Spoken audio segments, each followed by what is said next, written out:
sekėsi vertinti, manau, ir pritaikyti, manau, įvertins tie žmonės, kurie lankosi savo prekybos centre. Bet galiu pasakyti, kad tai yra prekybos centras, kuris tikrai atspindi tai, ką norėtų matyti garsieji dizaineriai ant savo podiumų ir ką norėtų matyti stilingi ir skoningai besirengiantys žmonės savo spintose.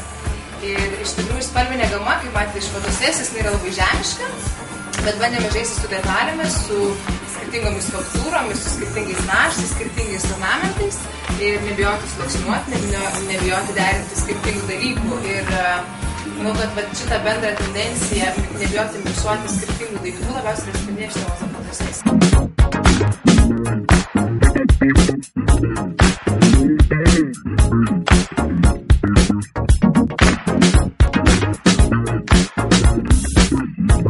Kas liečia detalės, vėlgi tokių aiškių taisyklių nėra, kad tik auskarai, ar tik karoliai, ar tik tai grandinėlė, ar tik tai apyrankė.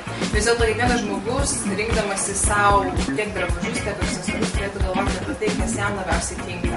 Nes, tarkim, ateisi madą vieną dieną, net nežinau, ant galvos nešioti televizijos bokštą, bet tikrai ne visiems tiks. Ir kiekvienas žmogus turi pagal save žiūrėti, kas jam tinka prie jo gyvenimo būdo, prie jo stilius ir galų gale prie jo išvaizdos.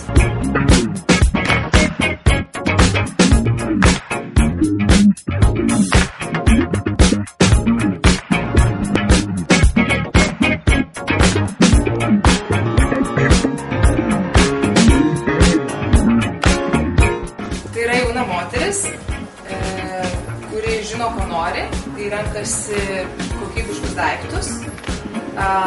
Tačiau, manau, kiekvieną daiktą įsigijam galvodama, nešvaisto savo laiko, lakstydama po skirtingas vietas, kur galėtų įsigyti jai reikalingų daiktų, ją gali rasti po vienu stogu.